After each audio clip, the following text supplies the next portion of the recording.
খেলা হবে, জোরে বলেন হবে। এতদিন তো তোমরা খেলেছো পুলিশ লীগ দিয়ে, কুত্তা লীগ দিয়ে, এখন আসো পুলিশ ছাড়া মাঠাই খেলা কাকে বলে দেখিয়ে দেওয়া হবে।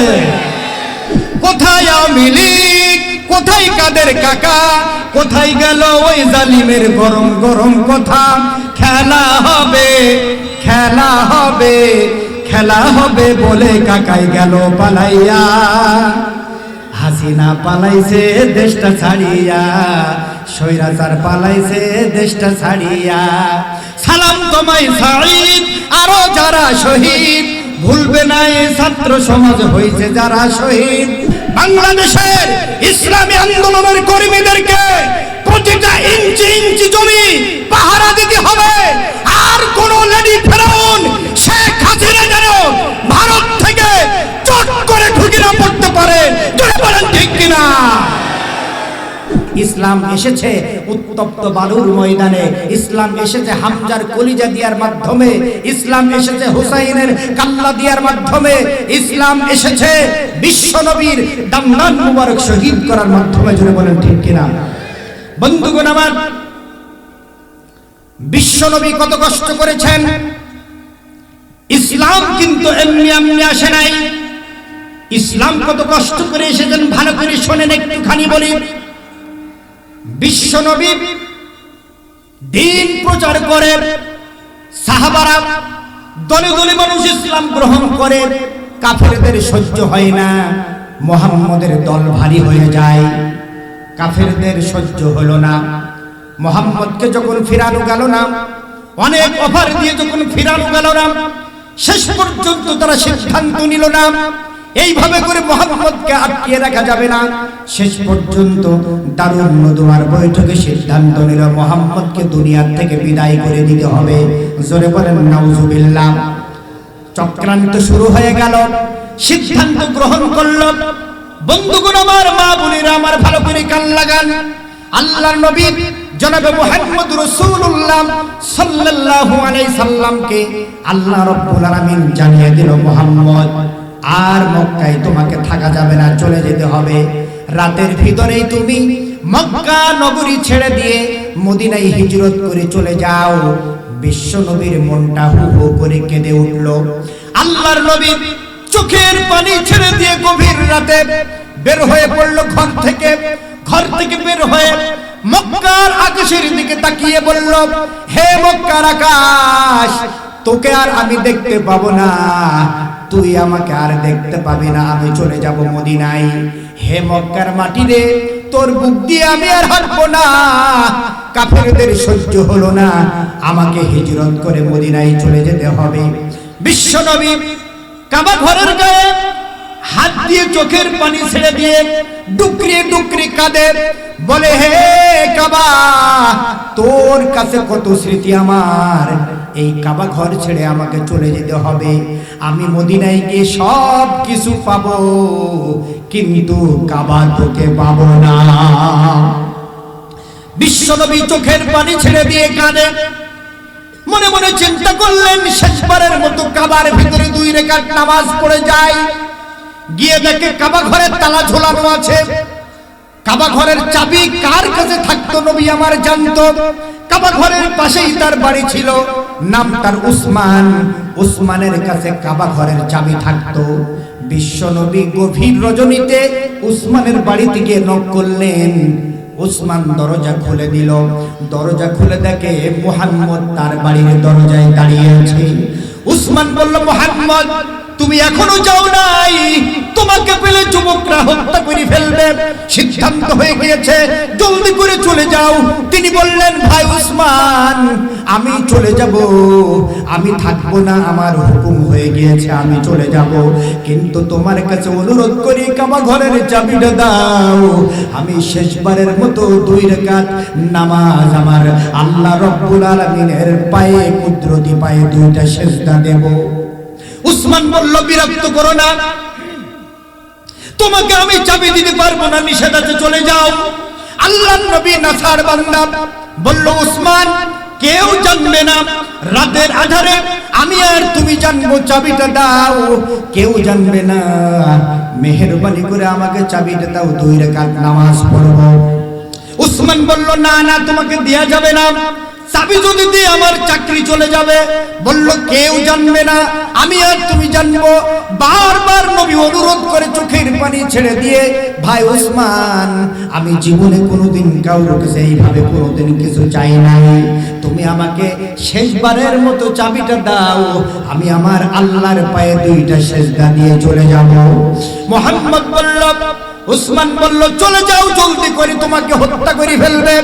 আল্লাহর নবী নিরুপায় হয়ে শেষ পর্যন্ত উসমানের এইভাবে 2 হাত চেপে ধরেছে, 2 হাত জোড় করে চেপে ধরে বলছে, ভাই উসমান, এইরকম করে কোনোদিন কারো কাছে হাত ধরে কোনো কিছু চাই নাই, তুমি আমাকে চাবিটা দাও, আমি নামাজ পড়ে চলে যাব, কেউ জানবে না। উসমান এবার রাগান্বিত হয়ে গেল। রাগান্বিত হয়ে গিয়ে বিশ্ব নবীর হাতের ভিতর থেকে হাতটা বের করে নিয়ে বিরক্ত বোধ করে, বিশ্ব নবী, মানবতার নবী, যেই নবী কোনোদিন কারো কোনোদিন ক্ষতি করে নাই, কাউকে কোনোদিন গালি দেয় নাই, আল্লাহর নবী কোনোদিন কাউকে কটু কথা বলে নাই, পৃথিবীর মহামানব 63 বছর জিন্দেগিতে কাউকে কোনোদিন কেউ নবীকে আগে সালাম দিতে পারে নাই, সেই নবীকে উসমান আল্লাহর নবীকে রাগান্বিত হয়ে গলায় ধাক্কা মেরে বিশ্ব নবীকে জমিনের ভিতরে ফেলে দিয়েছে। আল্লাহর নবীকে ফেলে দিয়েছে জমিনের ভিতরে। বিশ্ব নবী, ক্ষুধার্ত নবী আমার, পেটে পাথর বাঁধা, 2 দিন না খাওয়া নবী আমার, ঘোলার ভিতরে পড়ে গড়াগড়ি খায়। আল্লাহর নবী বহু কষ্ট করে উঠলেন, উঠে চোখের পানি ছেড়ে দিয়ে উসমানকে বলল, উসমান, আমি তো তোমার জমি দখল করতে চাই নাই, আমি তো তোমার কাছে সম্পদ চাইতে আসি নাই। উসমান, তুমি কাকে মেরেছো? কার গায়ে হাত দিলে তুমি? তুমি কি আমাকে চেনো নাকি? আমি যদি বলতাম আল্লাহ রাব্বুল আলামিন तमाम মক্কা নগরীটা স্বর্ণ বানিয়ে দিত, আল্লাহু আকবার। আমি যদি চাইতাম तमाम দুনিয়া আমার পায়ের তলে এনে দিত। উসমান, তুমি কাকে মেরেছো? তবে উসমান, তোমাকে একটা কথা বলে গেলাম, আজকে তুমি আমাকে চাবি দিলে না, ফিরিয়ে দিলে, এমন একদিন আসবে তুমি আমাকে চাবি দেওয়ার জন্য পাগল হয়ে যাবে। জোরে বলেন সুবহানাল্লাহ। এমন একদিন আসবে, এই উসমান, তুমি আমাকে চাবি দেওয়ার জন্য পাগল হয়ে যাবে। বেশি দিন কিন্তু সময় নেই, কয়েক বছরের ব্যবধানে বিশ্ব নবী আমার 10,000 সাহাবী নিয়ে মক্কা বিজয় যেদিন করলেন, যেদিন আসলেন, আল্লাহর নবী জনাবে মুহাম্মদ রাসূলুল্লাহ সাল্লাল্লাহু আলাইহি ওয়াসাল্লাম 10,000 সাহাবী নিয়ে মক্কায় প্রবেশ করছে। কাফেরদের ভিতরে কম্পন সৃষ্টি হয়ে গেল। আব্দুল্লাহর এতিম ছেলে 10,000 বাহিনী নিয়ে আসছে। জোরে বলেন আল্লাহু আকবার। বিশ্বনবী আসার পথে জান্নাতুল মুআল্লা, যেখানে মা খাদিজাতুল কুবরা যেখানে শুয়ে আছে, নিজের চোখে দেখে আসলাম সেই জান্নাতুল মুআল্লা। আল্লাহু আকবার বলেন, আল্লাহু আকবার। আহা, মদিনা যে কত সুন্দর, আল্লাহর ঘর যে কত সুন্দর, যারা জাননি তারা যাবেন। আচ্ছা বলেন, নবীর ঘর, নবীর রওজা সুন্দর না অসুন্দর? নবীর রওজা শরীফ দেখে মন ভরে না, নবীর রওজা শরীফ দেখে মন ভরে না, দিদার দাও গো শাহে মদিনা, দিদার দাও গো শাহে মদিনা। নবীর রওজা শরীফ দেখে মন ভরে না, দিদার দাও গো শাহে মদিনা, দিদার দাও গো শাহে মদিনা। পৃথিবীর যতখানে যত গিয়েছি, কম বেশি দুঃখ তো পেয়েছি। পৃথিবীর যতখানে যত গিয়েছি, কম বেশি দুঃখ তো পেয়েছি। রওজাতে গেলে, মদিনাতে গেলে দুঃখ থাকে না, দিদার দাও গো শাহে মদিনা, দিদার দাও গো শাহে মদিনা। নবীর রওজা শরীফ দেখে মন ভরে না, দিদার দাও গো শাহে মদিনা। বন্ধুগণ আমার, বিশ্ব নবী জান্নাতুল মুআল্লার কাছে উট থামিয়ে দাঁড়িয়ে গেলেন। আল্লাহর নবী জনাবে মুহাম্মদ রাসূলুল্লাহ সাল্লাল্লাহু আলাইহি ওয়াসাল্লাম সেখানে দাঁড়ায় রইলেন। সাহাবারা বলল, ইয়া রাসূলুল্লাহ, কাবা ঘর তো এখনো দেরি আছে, আপনি দাঁড়ালেন কেন? বিশ্ব নবীর চোখে পানি। সাহাবারা বলল, ইয়া রাসূলুল্লাহ, চোখে পানি কেন? ব্যাপারটা এখানে। আল্লাহর নবী বললেন, ও সাহাবারা, তোমরা জানো না আমি যেখানে দাঁড়িয়ে আছি আমার পাশেই শুয়ে আছে খাদিজাতুল কুবরা। আজকে মক্কা বিজয়ের দিন, সব চাইতে খাদিজা যদি আজকে বেঁচে থাকতো, খাদিজার মতো খুশি কেউ হতো না। ইসলামের জন্য অনেক অবদান খাদিজার আছে। আচ্ছা বলেন তো, মহিলাদের অবদান ইসলামের কম না বেশি? জোরে বলেন, কম না বেশি? ইসলামের জন্য সর্বপ্রথম জীবন দিয়েছে সুমাইয়া। জোরে বলেন ঠিক কিনা? হযরত খাদিজাতুল কুবরা ওয়াকাতরে দান করেছেন। হযরত খাদিজাতুল কুবরা পৃথিবীতে একমাত্র মহিলা। হেরা গুহায় যখন উঠলাম, হেরা গুহায় ওঠার পরে চিন্তা করলাম, এই হেরা গুহায় আমার মতো জোয়ান মানুষ উঠতে পারছি না, খাদিজাতুল কুবরা কিভাবে উঠেছে? বারবার উঠেছে খাদিজাতুল কুবরা, বিশ্ব নবীর কাছে বারবার উঠেছে, বারবার। এরকম একজন মহিলা কিভাবে করে হেরা গুহায় বারবার তিনি উঠেছেন? আমার তো চিন্তা করে মাথায় কাজ করছিল না। এই জন্য মনে হয় পৃথিবীর ভিতরে একমাত্র মহিলা খাদিজাতুল কুবরা। আল্লাহ রাব্বুল আলামিন এই মহিলাকে সালাম দিয়েছেন। আল্লাহু আকবার। বন্ধুগণ আমার, আল্লাহর নবী জনাবে মুহাম্মদ রাসূলুল্লাহ সাল্লাল্লাহু আলাইহি ওয়াসাল্লাম মক্কাতে প্রবেশ করলেন। দেখলেন কাবা ঘরের চাবি নিয়ে একজন দাঁড়ায় রয়েছে। চাবিটা এইভাবে করে দুই হাতের মাঝখানে চাবিটা নিয়ে দাঁড়ায় রয়েছে হযরত খাদিজাতুল কুবরা। হযরত আল্লাহর নবী জনাবে মুহাম্মদ রাসূলুল্লাহ সাল্লাল্লাহু আলাইহি ওয়াসাল্লাম ওই লোকটাকে দেখে বললেন, মনে হচ্ছে তুমি সেই উসমান না? আল্লাহর নবী বললেন, তুমি সেই উসমান না যে আমাকে চাবি না দিয়ে আমাকে জমিনের ভিতরে ফেলে দিয়েছিল? সেই উসমান তুমি না? বলল, হুজুর না, আমি সেই উসমান না। বিশ্বনবী বললেন, আমি কি চোখে ভুল দেখছি?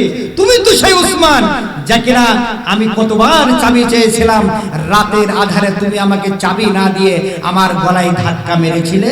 বলল, না হুজুর, আপনি ভালো করে দেখেন, আমি সেই উসমান না। নবীজি বললেন, উসমান, আমি কিন্তু চোখে ভুল দেখছি না, তুমি সেই উসমান মনে হচ্ছে।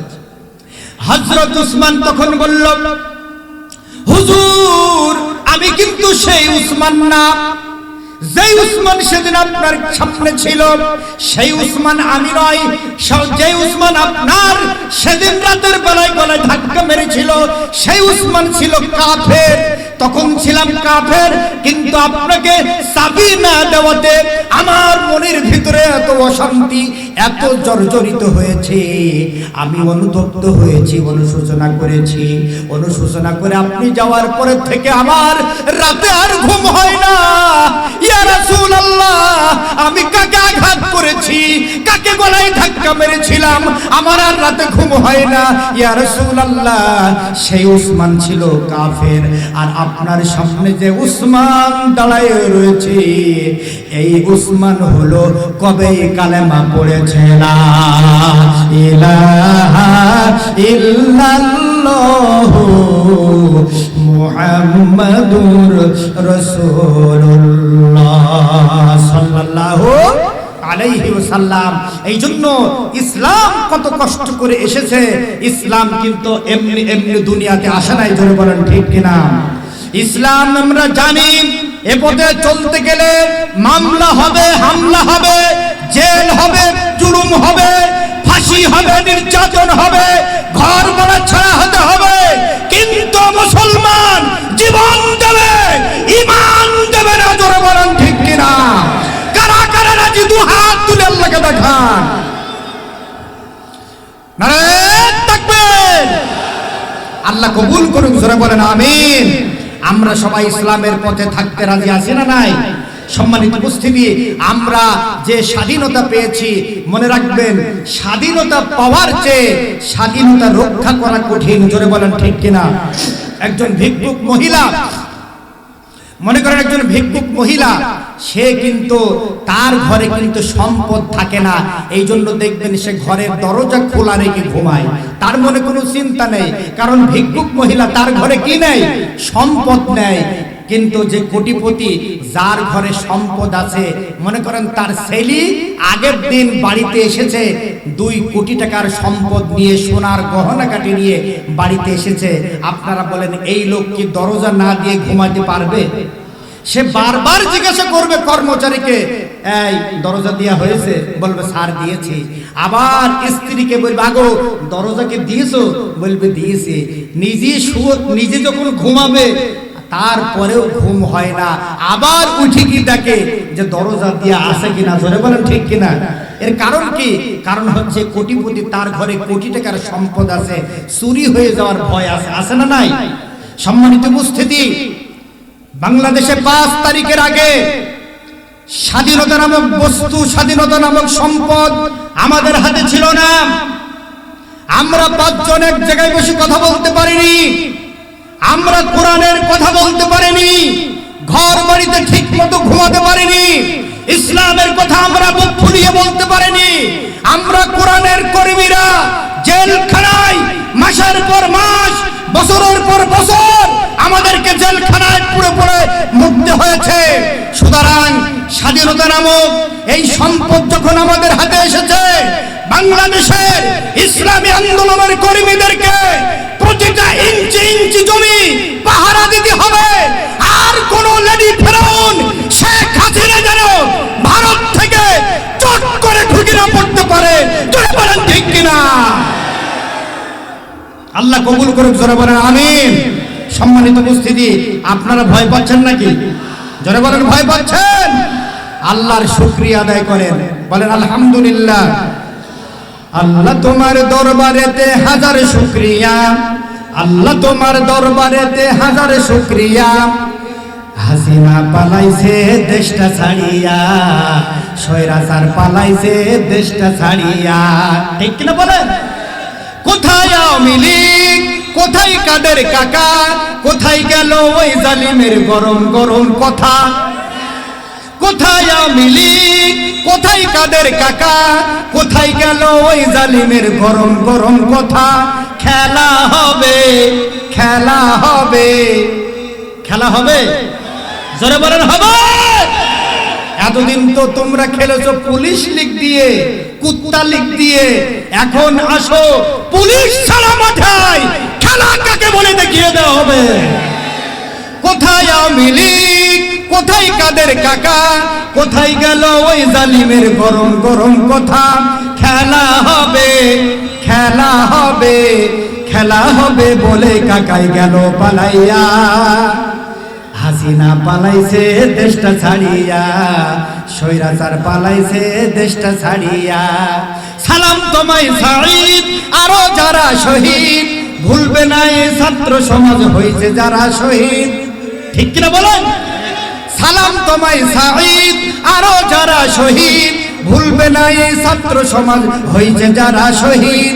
পরপারে রেখো তাদের নাজনিয়ামতি দিয়া। হাসিনা পালাইছে দেশটা ছাড়িয়া, স্বৈরাচার পালাইছে দেশটা ছাড়িয়া। সবারই মুখে হাসি আসলো ফিরিয়া।